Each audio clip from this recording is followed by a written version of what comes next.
Hello guys, in this video you're gonna learn about hydrazone formation from aldehyde and ketones. Hydrazone का aldehyde ketone से कैसे formation होता है, आइए इसको देखते हैं। तो आइए देखते हैं इस रिएक्शन में होता क्या है। इस रिएक्शन में हमारे जो रिएक्टेंट होते हैं, one of the reactant is ketone और एल्डिहाइड। एल्डिहाइड और कीटोन की जो रिएक्शन होती है ये होती है NH2 के साथ। ये जो NH2 है इसको बोला जाता है hydrazine. Ketone and hydrazine react to form hydrazone at the pH value of 4 to 6। यानी मीडियम जो होता है it is mild acidic medium में rate of hydrazone formation maximum होता है। अब देखिए ये दोनों स्पीसी जब आपस में रिएक्शन करती हैं तो इस तरह का कंपाउंड फॉर्म होता है, C double bond N NH2। ये जो कंपाउंड यहाँ फाइनली बना, this compound is known as hydrazone, इसको बोला जाता है हाइड्राजोन। अब देखिए इसका मैकेनिज्म तो अभी थोड़ी देर में हम देखेंगे, उससे पहले डायरेक्टली इस रिएक्शन को कैसे समझ सकते हैं। तो आप इसको ऐसे समझ सकते हैं कि यहाँ से हमने O को हटाया और यहाँ N से अपन ने H2 को हटाया, तो ओवरऑल हमने यहाँ से H2O को रिमूव किया। H2O को रिमूव करने के बाद ये जो कार्बन है, इस कार्बन की 2 वैलेंसी फ्री हो गई। सिमिलरली ये जो नाइट्रोजन है इसकी भी 2 वैलेंसी फ्री हो गई, और ये जो कार्बन है और ये जो नाइट्रोजन है आपस में डबल बॉन्ड बना लेते हैं और एक दूसरे की वैलेंसी को सेटिस्फाई करते हैं। यानी जहाँ तक डायरेक्ट क्वेश्चन करने की बात है आप डायरेक्टली उसे सॉल्व कर सकते हैं। जैसे फॉर एग्जांपल इस तरह का कीटोन हमने लिया और यहाँ हमने लिया हाइड्राजीन, और अब ये रिएक्शन हमने लेटस से कराई, तो यहाँ पे अगेन आप H2O को रिमूव कर सकते हैं, और H2O को रिमूव करने के बाद यहाँ बन जाएगा डबल बॉन्ड NNH2। ये जो स्पीसी बनती है it is known as hydrazone. For example हमारे पास है एसिटोफिनॉन और इसकी रिएक्शन करानी है हमें हाइड्राजीन के साथ। हम क्या करेंगे, अगेन यहाँ से O को निकालेंगे, यहाँ से H2 को निकालेंगे और C और N के बीच में डबल बॉन्ड बना देंगे, जिससे हमारा आंसर आएगा कुछ ऐसा। यहाँ पे हम लगाएंगे डबल बॉन्ड N और यहाँ आएगा NH2। Now we need to see कि ये प्रोसेस हुआ कैसे, एग्जैक्टली यहाँ पे H2O निकला कैसे और माइल्ड एसिडिक मीडियम का यहाँ क्या रोल था।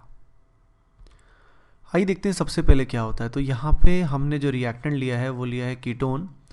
कीटोन पे हम देख सकते हैं कि CO में इलेक्ट्रॉन नेगेटिविटी की डिफरेंस की वजह से यहाँ डेल्टा प्लस और यहाँ पार्शियल नेगेटिव चार्ज आएगा। तो ये जो O है ये अपना लोन पेयर H प्लस को डोनेट करेगा, क्योंकि यहाँ पे माइल्ड एसिडिक मीडियम है तो उस एसिड से हमें H प्लस मिलेगा, जिससे O पे पॉजिटिव चार्ज आएगा। O पे पॉजिटिव चार्ज आने की वजह से O की इलेक्ट्रॉन नेगेटिविटी बढ़ जाएगी, जिस कारण इस पर्टिकुलर कार्बन पे डेल्टा प्लस बढ़ जाएगा। अब ये जो नाइट्रोजन होगा ये इस कार्बन पे ईजिली अटैक करेगा, जिससे N और C में बॉन्ड बनेगा और ये बॉन्ड टूट जाएगा। तो आप देख सकते हैं कि यहाँ कुछ ऐसा बन जाएगा OH और N पे आएगा पॉजिटिव चार्ज, क्योंकि N ने अपना लोन पेयर यहाँ कार्बन के साथ शेयर किया। इसके बाद ये जो O है, इस O पे पार्शियल नेगेटिव है, ये अपना इलेक्ट्रॉन इस H को दे के ये बॉन्ड तोड़ देगा।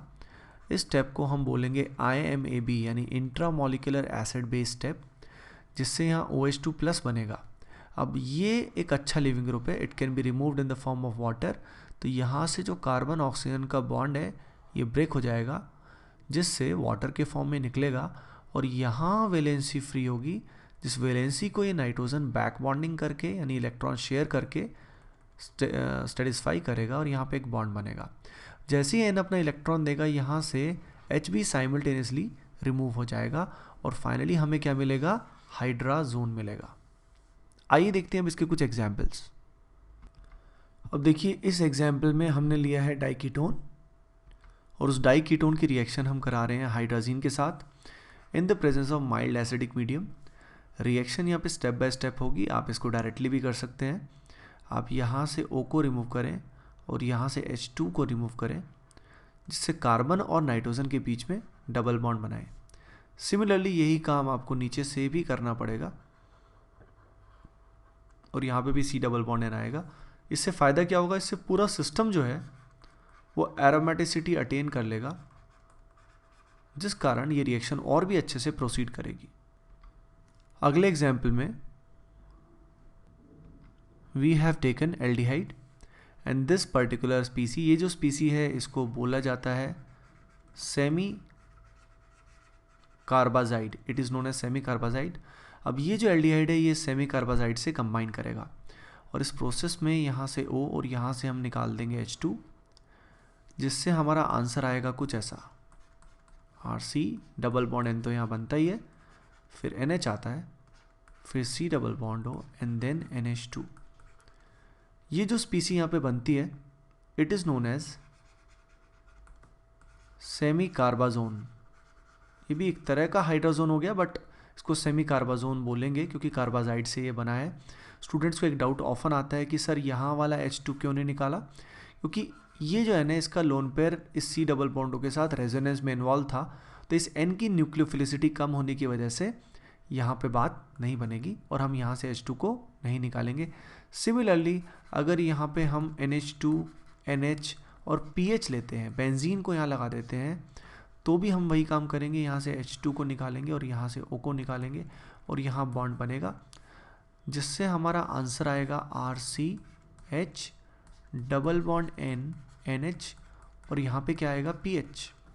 ये जो होता है इसको बोलते हैं phenyl hydrazone because of this phenyl.